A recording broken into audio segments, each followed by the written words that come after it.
Hello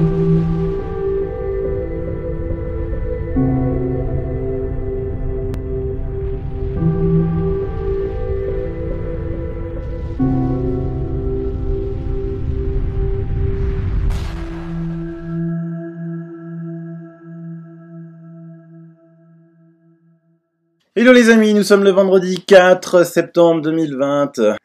C'est que, à force de faire des fausses études, comme le Lancet sur l'hydroxychloroquine, comme la dernière, la soi-disant méta-étude, qui a été démontée façon puzzle, en même pas en quelques heures, en fait, tous les médias, aux ordres, reprennent ces études en masse. Et le français lambda, collé devant son poste de télé, dit « Oh là, voilà, il y a des études, l'hydroxychloroquine, ça marche pas. Raoult, c'est un charlatan. Raoult, c'est un gourou. C'est une croyance. Bientôt, ça va être une secte. Hein. » Et hélas, quand il y a des études qui sont faites et qui prouvent que l'hydroxychloroquine marche, on n'en parle pas. On n'en parle pas. Et donc, ils gagnent comme ça. Ils gagnent comme ça. Donc, c'est à nous de démontrer que ce sont des... eux, ce sont de vrais charlatans. Parce que comme je vous l'ai dit hier dans mon émission, à un moment, ces journalistes, ces chaînes de télé, ces médias auront des comptes à rendre aux Français. Hein, auront des comptes à rendre aux Français. Vous avez un site qui dénombre les pays où en vert, vous voyez, en vert foncé, on va dire, oui, puisqu'il y a le vert clair aussi, où l'hydroxychloroquine est utilisée. Alors, en rouge, c'est limited use, c'est-à-dire utilisation limitée. En vert, c'est widely used, c'est-à-dire largement utilisé. Unclear, en gris, c'est pas très clair. On ne sait pas trop ce qui se passe dans ces pays, qu'est-ce qu'on utilise, qu'est-ce qu'on n'utilise pas. En vert plus clair, ils auraient pu choisir quand même d'autres couleurs. Hein. C'est mixed use, usage mixte. Et en vert, là où c'est marqué HUQ-like prophylaxis, c'est utilisé en prophylaxie. Enfin, on voit quand même que les populations des pays qui utilisent largement l'hydroxychloroquine représentent 4,3 milliards d'êtres humains sur Terre. Que ceux qui l'utilisent de façon limitée représentent 1,2 milliard, que 1 milliard, on ne sait pas trop. Celles qui l'utilisent de façon mixte, c'est 914 millions. Et en prophylaxie, 226 millions. La science, elle a sorti 88 études qui montrent que quand l'hydroxychloroquine est utilisée tôt, elle a 100% d'efficacité. Quand elle est utilisée tard, parce qu'évidemment il y a des études où on montre des utilisations tardives d'hydroxychloroquine, ça ne fonctionne que à 60%. Bien entendu, professeur Raoult, d'abord, c'est pas un gourou. Hein. Il dirige une équipe de 482 personnes à l'IUHU de Méditerranée. Vous avez son site internet qui a souvent ses collaborateurs qui parlent sur son site. Hein.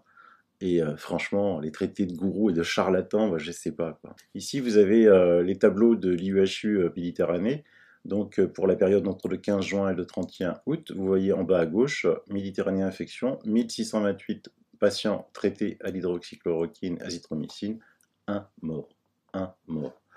Vous avez dans le monde un petit rappel quand même, ça sert. Hein. Coronavirus, vous avez 23 millions de cas confirmés, nombre de décès 813 000. On y met tout, hein. On y met tout. Hein. Vous avez testé positif, vous êtes mort d'un accident de la route, c'est dedans. Vous êtes mort d'un cancer généralisé, mais vous aviez le Covid, c'est dedans. On rappelle que la grippe espagnole a tué 50 millions de personnes, qu'en 2017, la grippe a tué 145 000 personnes, et qu'en 2017, les infections respiratoires basses ont tué 2,5 millions de personnes dans le monde, dans le silence assourdissant des médias. 2,5 millions de personnes en 2017, des infections respiratoires basses. D'accord? Donc l'IHU Méditerranée a traité 4030 patients depuis le début de l'épidémie, 18 sont morts, 0,45%. Hein. Et comme dit Didier Raoult, plus personne ne croit à la toxicité de l'hydroxychloroquine, les études montrant son efficacité se multiplient. Pour les militants anti-hydroxychloroquine, une seule solution, kill the messenger. Et le site de la revue littéraire le plus complet, je vous le mets aussi, kill the messenger. Voilà. tuer le messager, puisque ces gens qui viennent, c'est pour ça qu'ils font des fausses études. Parce que ces fausses études sont mises en lumière, hein, vous l'avez vu, hein, il y a une fausse étude qui paraît contre l'hydroxychloroquine, elle fait la une de tous les journaux, échec et mat à l'hydroxychloroquine, échec et mat à Didier Raoult, combien de fois vous avez vu ce gros titre? Ensuite, elle est démontée, on démontre que c'est une arnaque, on démontre que c'est une étude frauduleuse. D'ailleurs, The Lancet a retiré son étude frauduleuse et aucune plainte n'est encore faite ni par les auteurs de cette étude, ni contre le Lancet qui l'a publiée, parce que franchement, si les petits internautes que nous sommes avons démonté l'étude du Lancet, je pense que le Lancet aurait pu le faire lui-même. Et que dire de notre haut comité scientifique, de nos savants qui savent tout et qui ne savent pas lire une étude. Il faut arrêter. À un moment, il faut arrêter. Il faut dire stop. Il faut les dénoncer, mais il faut aussi que les journalistes commencent à arrêter d'inviter ces gens qui sont payés par Big Pharma, parce que ça va leur retomber sur la figure. Hein. Moi, personnellement, j'en suis convaincu. Mais il est encore temps d'arrêter plutôt cette pandémie, hein, on va l'appeler maintenant pandémie, qui est dénoncée dans le monde entier, parce qu'on n'en peut plus. Hein. Allez, pour terminer sur le sujet, un super témoignage que j'ai trouvé sur Twitter. Merci à l'ensemble du personnel de l'IUHU et au service du professeur Raoult Didier, qui ont pris en charge mon papa âgé de 85 ans, testé positif au Covid-19 la semaine dernière, et qui sort demain, après 2 jours de tests négatifs. Bravo et merci à toute l'équipe. Bah oui, les résultats de l'IUHU sont là, hein. Et ça, personne ne pourra les enlever. Hein. Mais encore un vieux monsieur qui avait une croyance, hein, et donc il a vu le gourou, il a dit « Oh, je vais guérir ». Pour rassurer un petit peu les hypochondriaques, hein, le nombre de décès dus au Covid en France, incluant les hospitalisations et décès en EHPA et autres EMS, vous voyez que c'est assez terrible la courbe. Vous êtes rassurés, hein, vous arrêtez, parce que là, quand je vois, je sais pas moi, des gens aller se faire tester alors qu'ils n'ont rien. D'ailleurs, je me demande hein, si qu'est-ce qui se passe dans votre tête pour. Moi, je veux rien savoir. Vous pouvez m'écrire de façon anonyme. Vous dites voilà. J'avais aucun symptôme, j'ai été me faire tester. Pourquoi? Parce que c'est quelque chose que moi, personnellement, et d'autres, hein, ne pouvons pas comprendre. Ne pouvons pas comprendre. Ce serait bien que quelqu'un me l'explique. Hein. Pendant ce temps-là, je vous laisse un article extraordinaire de Covid-19. J'estime que 80% des diagnostics de Covid sont faux, surtout sur les causes de décès. La lettre d'un médecin pneumologue à bout de nerfs. À bout de nerfs. Il faut lire l'article, il faut le partager. Les médecins, tout ça, ils sortent du bois. Ça fait écho hein, à l'article que je vous parle maintenant depuis 3 jours. Jusqu'à 90% des personnes testées positives pour être porteuses d'une quantité insignifiante du virus, selon un article du New York Times. Hein. Donc soyez cool, vous pouvez être positif. Et tout va bien, parce qu'en fait, on va parler des tests, Au rythme actuel, avec nos tests RT-PCR, nous allons confiner des dizaines de milliers de gens pour rien, alerte le docteur Yvon Le Floïc. Donc qu'est-ce qu'il nous explique? Parce que l'article il est vraiment très long, je ne vais pas tout vous lire. Hein. Mais en fait, il dit que le test RT-PCR sur prélèvement nasopharyngé est le principal, sinon le seul de nos tests dont nous disposons. C'est lui qui façonne notre vision de l'épidémie. Mais comme tout test médical, il a ses caractéristiques et ses limites, notamment en termes de sensibilité, de spécificité qui doivent déterminer son usage. Il n'est pas question de remettre en question la puissance de la technique, blablabla. Ce qui fait que les tests RT-PCR pratiqués actuellement en France sont de mauvais tests de contagiosité. Or, c'est sur eux que l'on se base. Je vous rappelle aussi que Didier Raoult avait dit que les gens venaient à Marseille parce qu'ils étaient positifs, ils n'y croyaient pas trop, et ils trouvaient quand même de 30 à 40% de tests qui étaient positifs, faux, qui étaient chez lui négatifs. Hein. Donc, est-ce qu'on peut parler de ces tests une bonne fois pour toutes? En quoi les tests RT-PCR sont-ils de mauvais tests de contagiosité? Et donc là, il explique, c'est un petit peu technique, mais je vous laisse le lire, l'article. Je vous ai dit, il est long. Hein. Il parle aussi d'une question de timing. Il dit que la cinétique de l'expression du virus n'est effectivement pas bien prise en compte. La quantité de virus extraité par une personne infectée part de 0, augmente, atteint un pic, puis redescend progressivement avec parfois des oscillations autour du niveau bas. La pertinence d'un test dépend donc du moment auquel il est réalisé. S'il est trop proche de la date de contamination, la quantité de virus sera trop faible pour être détectée. Le test sera négatif, ça c'est les faux négatifs, alors que quelques jours plus tard, la personne excrétera plus de virus et sera contagieuse. C'est pour cela que l'on préconise généralement pour les cas contacts un test de 7 jours après la contamination potentielle. D'autre part, on estime aujourd'hui que la plupart des contaminations interviennent entre 2 jours avant l'apparition des symptômes et 7 jours après, hors cas sévère bien sûr. Hein. Environ 50% des contagions auraient lieu avant le début des symptômes.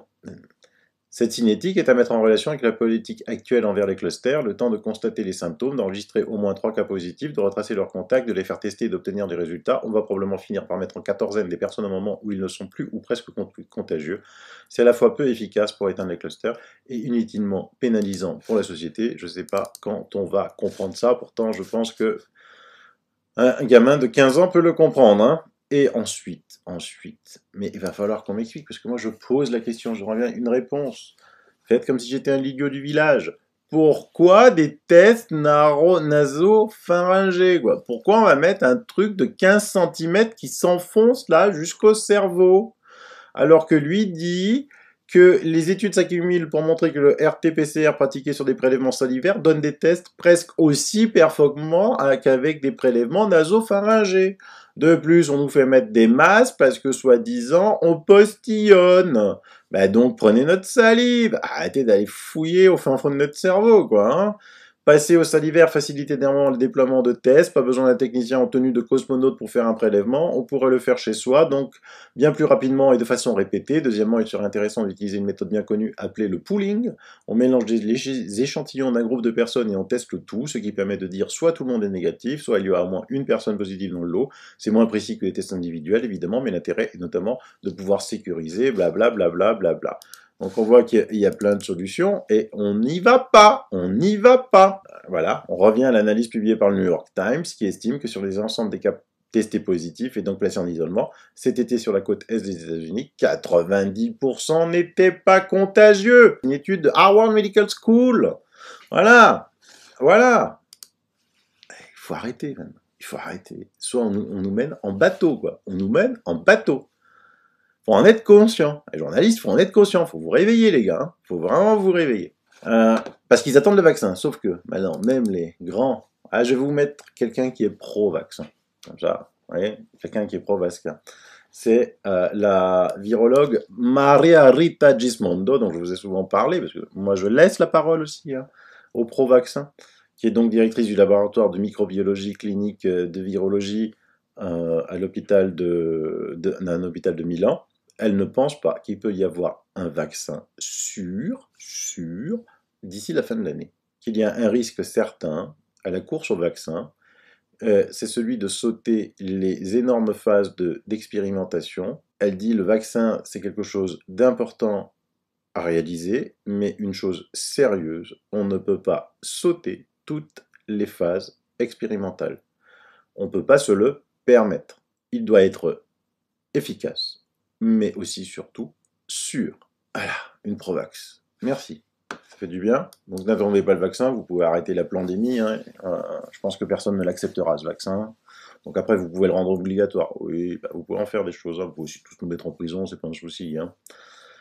Allez, maintenant on va parler d'un sujet qui fâche, les masques et les écoliers, parce que moi, personnellement, vous êtes beaucoup à témoigner hein, depuis la rentrée scolaire. Moi, quand je vois ça, je sais pas. Donc ça, c'est sur le site Facebook Vécu, je vous en ai déjà parlé, des gendarmes armés devant les écoles et dans les bus scolaires. Il y a plein de photos sur le site Vécu. Voilà.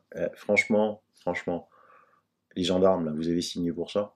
Vous avez signé pour ça. Ah, mais vous arrivez encore à vous raser le matin dans une glace. Franchement, des militaires armés à surveiller des gosses, en armes. Vous avez besoin des armes? Non mais c'est quoi? C'est pour faire peur aux gosses? Mais comment l'éducation nationale, comment les profs, les directeurs d'école peuvent accepter ce genre de choses? Les syndicats, là, gauchistes, toujours prêts à tout, dès qu'il y en a un qui s'est cassé un ongle, là, vous dites rien, on vous entend plus, là. Ah bah tiens, on va en profiter pour lire un courrier d'un prof qui s'adresse à son syndicat. Je suis professeur des écoles, j'ai fait un test auprès des syndicats. Je leur ai envoyé ce mail. Bonjour, je souhaiterais savoir quelles sanctions s'expose un enseignant qui refuse de porter un masque à l'école. Et voici la réponse. Bonjour Cédric, au niveau réglementaire, le port du masque est obligatoire sur le lieu de travail. Le protocole sanitaire pour les écoles le précise bien. Un enseignant qui refuserait de le porter s'expose donc à des sanctions comme toute personne salariée vis-à-vis de son employeur. Il n'y a pour l'instant pas de protocole de sanctions particulier. Cela rentre dans la ligne classique des sanctions possibles pour les fonctionnaires. Ensuite, ne pas mettre un masque ne protège pas les personnes qui sont autour. Cela augmente la possibilité de transmission, surtout si la personne refusant de porter le masque est positive. De plus, l'État ne couvrira pas son agent, blabla. Par contre, si le port du masque cause un problème, tu peux aller chez ton médecin, blabla, bien sûr. D'ailleurs, il répond, il m'écrit, Cédric, je m'en doutais un peu, mais maintenant j'en ai la preuve, ces syndicats sont lâches, ignorants et soumis, ils ne défendent pas le personnel, on remarquera même qu'ils se permettent de glisser le petit couplet, porte le masque pour protéger les autres. Par ailleurs, j'ai fait une journée de pré-rentrée vendredi dernier avec mes 12 collègues, nous sommes dans une grande école, j'ai été choqué et stupéfait de les voir souriants, comme si de rien n'était, pour eux, zéro problème, enseigner avec un masque, mentir aux enfants, leur proposer un cadre de travail anxiogène, être convaincu d'être informé et intelligent parce qu'on lit Le Monde, tout va bien. Et il faut leur dire, hein, Cédric, que le monde est financé par Bill Gates, hein, et que le monde, il ferait mieux d'économiser l'argent et de pas le lire. Hein. Il y a même mes collègues de CP qui ont sauté de joie parce qu'elles auraient peut-être des masques transparents afin que les petits voient leur visage pour l'apprentissage phonologique. Que je suis enseignant depuis 15 ans, je me suis toujours senti comme un ovni. Non, l'enseignement national, j'ai craqué et à 15 heures, je suis parti de l'école les larmes aux yeux, j'ai longuement pleuré dans ma voiture sur le parking de l'école. Ce sont ces personnes qui sont censées éduquer à l'esprit critique, former des individus libres. L'école est une fabrique à crétins digitaux, ment aux enfants, pratique le viol de l'esprit et forme les moutons de demain. J'en suis malade, mais j'aime trop mon travail que je pratique à ma façon. Un collègue m'a dit un jour, un fonctionnaire est là pour fonctionner. Tout est dit concernant la plupart des enseignants. On va y arriver. PS, je ne me relis pas, il fallait que je crache semelle. T'inquiète pas, Cédric. Merci, courage, on continue. J'ai d'autres témoignages. Voilà, un directeur d'école qui écrit à l'ensemble des parents. Nous sommes inquiets face au comportement des élèves qui sortent devant le lycée à l'occasion des pauses. Ils retirent leur masque, s'embrassent, se serrent les mains. Cette insouciance qui caractérise l'adolescence risque de favoriser la propagation de la maladie. Je ne leur souhaite pas de tomber malade, blabla. J'ai pas envie de fermer une classe, l'internat. Je sais que vous ne le souhaitez pas non plus.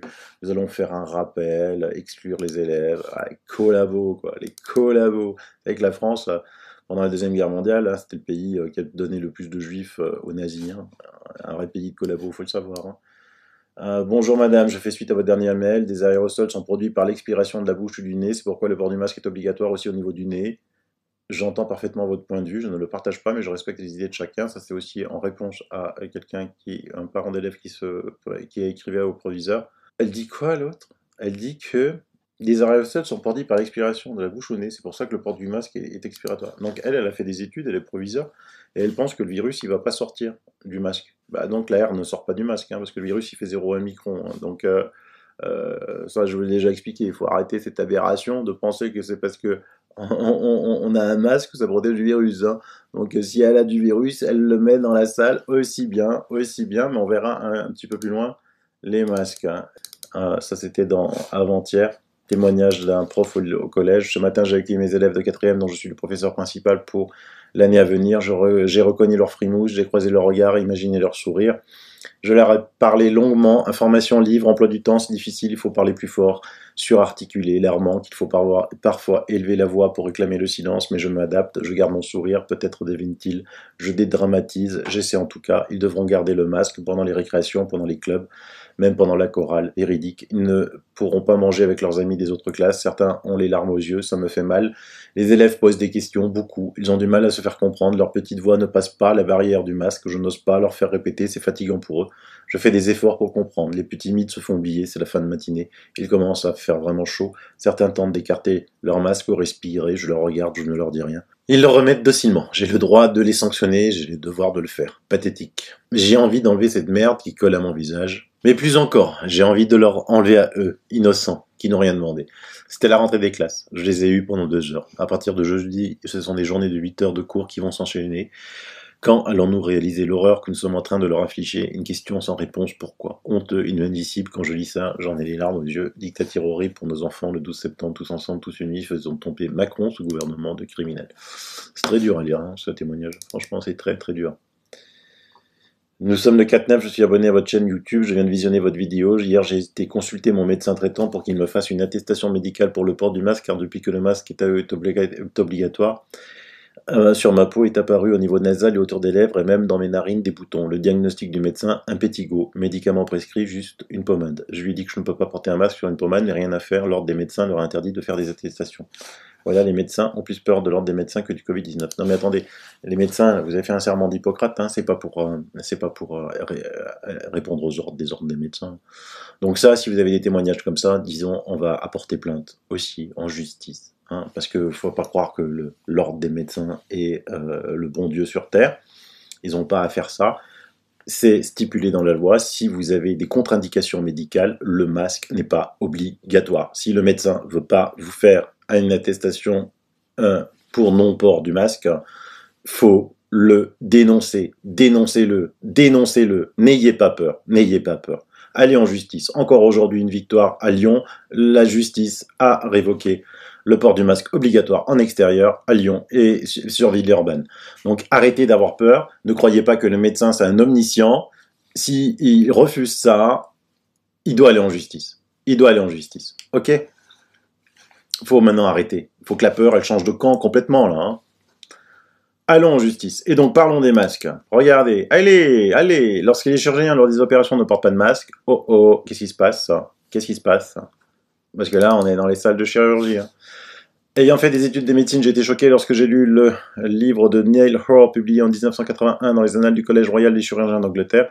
Le docteur Hoare était chirurgien à l'unité chirurgicale de Sever Halls, et pendant 6 mois, de mars à août 80, les chirurgiens et le personnel de cette unité ont décidé de voir ce qui se passerait s'ils ne portaient pas de masque pendant les opérations. Ils ne portaient aucun masque pendant 6 mois et ont comparé le taux d'infection des plaies chirurgicales de mars à août 80 au taux d'infection des plaies de mars à août des 4 années précédentes. Et ils ont découvert que lorsque personne ne portait de masque pendant les opérations, le taux d'infection des plaies était inférieur de moitié à celui qu'il était lorsque tout le monde portait un masque. Leur conclusion, il semblerait qu'une contamination minimale puisse être obtenue au mieux en ne portant pas de masque du tout. Pourquoi? Parce que la science a dit que le masque c'était bien. Et donc tout le monde se tait. Le vaccin c'est bien, tout le monde se tait. Ça c'est bien, tout le monde se tait. Fais ci, paye tes impôts, là tout le monde se tait. Voilà. Pendant ce temps-là, en Russie, la rentrée s'est faite sans masque. Hein. On prend la température des gosses. Là aussi, pour la prise de température, vous pouvez la prendre au poignet, hein, vous pouvez la prendre sur la main. C'est pas utile de viser le front des gosses avec votre pistolet. Là, hein. C'est complètement inutile. Hein. Et puis, la censure continue. Regardez ça. J'ai un ami, Jean-Philippe, qui publie dans son groupe Facebook l'article de François sur Berlin, l'énorme foule, le discours historique de Robert Kennedy, et on lui dit que c'est une fausse information. Voilà. Faut bien être conscient de ça. Hein. Faut bien être conscient de ça. Tout est vrai hein, dans cette affaire. Hein. C'était à Berlin, il y avait du monde, il y avait une énorme foule, il y avait le discours historique de Robert Kennedy, tout est vrai. Eux, ils disent que c'est une fausse information. Vous vous rendez compte? Et donc, ils menacent de fermer son groupe s'il continue à divulguer des fausses informations. Faut bien être conscient que la censure, elle est là. On n'est pas très loin de la dictature. Tout peut basculer. Les forces en présence sont pour l'instant comme ça, parce que nous, on monte et eux descendent. Mais il faut pas lâcher, hein. Faut pas lâcher, il faut vraiment pas lâcher. Les études sont encore rares, mais l'une d'entre elles, américaine, réalisée en juin 2020 sur du personnel de santé, corrobore les désagréments précédemment mentionnés. Après plus d'1 heure de port de masque, notre production de dioxyde de carbone augmenterait, générant notamment maux de tête, accélération de la fréquence respiratoire et apparition de troubles cognitifs, comme une légère baisse de l'acuité visuelle.